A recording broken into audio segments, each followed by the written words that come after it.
Doctor ortho, अब दर्द भी घुटने टेकेगा। जैसे जैसे 2027 में होने वाले पंजाब विधानसभा चुनाव नजदीक आ रहे हैं, राज्य की राजनीति में हलचल तेज हो गई है।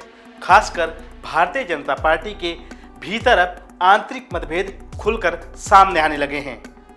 नमस्कार, मैं रवि सिंह, स्वागत है आपका चैनल 4 न्यूज़ हरियाणा, पंजाब और हिमाचल में। पंजाब में बीजेपी के दो बड़े नेता, प्रदेश अध्यक्ष सुनील जाखड़ और कार्यकारी अध्यक्ष अश्विनी शर्मा, चुनावी रणनीति को लेकर एक दूसरे से बिल्कुल अलग राय रखते हुए नजर आ रहे हैं। एक तरफ सुनील जाखड़ श्रोमणी अकाली दल के साथ फिर से गठबंधन की बात कर रहे हैं, वहीं दूसरी ओर अश्विनी शर्मा इस प्रस्ताव को सिरे से खारिज करते हुए कह रहे हैं कि बीजेपी सभी 117 सीटों पर अकेले चुनाव लड़ेगी। दरअसल हाल ही में अश्विनी शर्मा ने भटिंडा का दौरा किया, जहां उन्होंने पार्टी के वरिष्ठ नेता मनप्रीत सिंह बादल से लंबी बैठक की और करीब 2 घंटे चली इस मुलाकात के बाद मीडिया से बात करते हुए अश्विनी शर्मा ने कहा कि अब पार्टी को किसी गठबंधन की जरूरत नहीं है। उन्होंने जोर देकर कहा कि 2022 के विधानसभा चुनाव और हाल ही में हुए लोकसभा चुनाव में बीजेपी सभी सीटों पर अकेले चुनाव लड़ी थी। रुकावट के लिए खेद है। जियो के साथ करें 349 रुपए में धमाकेदार शुरुआत। 28 दिनों तक रोज मिलेगा 2 GB डाटा 50 दिनों के लिए। जियो एयर फाइबर का ट्रायल फ्री। 90 दिनों के लिए जियो हॉटस्टार का सब्सक्रिप्शन और 50 GB AI जियो क्लाउड स्टोरेज भी फ्री। जल्दी करें, डिस्क्रिप्शन में दिए गए लिंक पर क्लिक करें और पाएं ये धमाकेदार शुरुआत।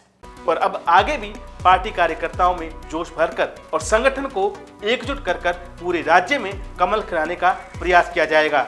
उन्होंने जोर देकर कहा कि 2022 के विधानसभा चुनाव और हाल ही में हुए लोकसभा चुनाव में बीजेपी ने सभी सीटों पर अकेले ही मुकाबला किया था और अब पार्टी अपने कार्यकर्ताओं के जोश और संगठनात्मक ताकत के बल पर पूरे राज्य में कमल खिलाने के लिए तैयार है।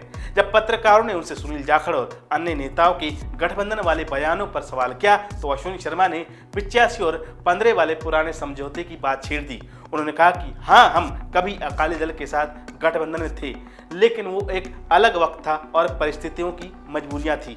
उस दौर में पंजाब आतंकवाद से उबर रहा था और प्रदेश की स्थिरता के लिए ये गठबंधन जरूरी था, लेकिन अब हालात बदल चुके हैं। अश्विनी शर्मा ने आगे कहा कि पंजाब की जनता ने कांग्रेस की सरकार देखी, अकाली दल को भी परखा और अब आम आदमी पार्टी को भी अनुभव कर लिया है।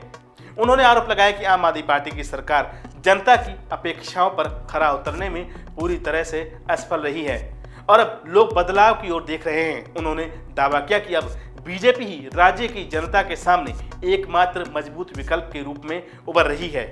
इन बयानों से साफ जाहिर होता है कि बीजेपी अब पंजाब में अपने बलबूते पर आगे बढ़ने की रणनीति अपना रही है।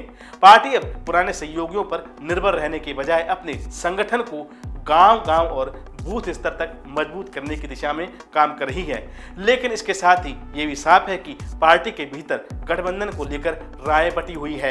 एक तरफ जहां सुनील जाखड़ राजनीतिक संतुलन और पुराने अनुभव के आधार पर गठबंधन को एक बेहतर विकल्प मानते हैं, वहीं अश्विनी शर्मा स्वावलंबन और आत्मनिर्भर चुनावी रणनीति पर विश्वास रखते हैं। आने वाले समय में ये देखना दिलचस्प होगा कि पार्टी नेतृत्व इन मतभेदों को कैसे सुलझाती है और क्या कोई साझा रणनीति बनाई जा सकेगी या फिर बीजेपी वास्तव में अकेले ही चुनाव मैदान में उतरेगी ताकि पंजाब में सत्ता पर भी काबिज हुआ जा सके। हालांकि फिलहाल बीजेपी अपने आंतरिक मतभेदों से जूझ रही है, जिसको पार पाना भी बड़ी चुनौती होगी।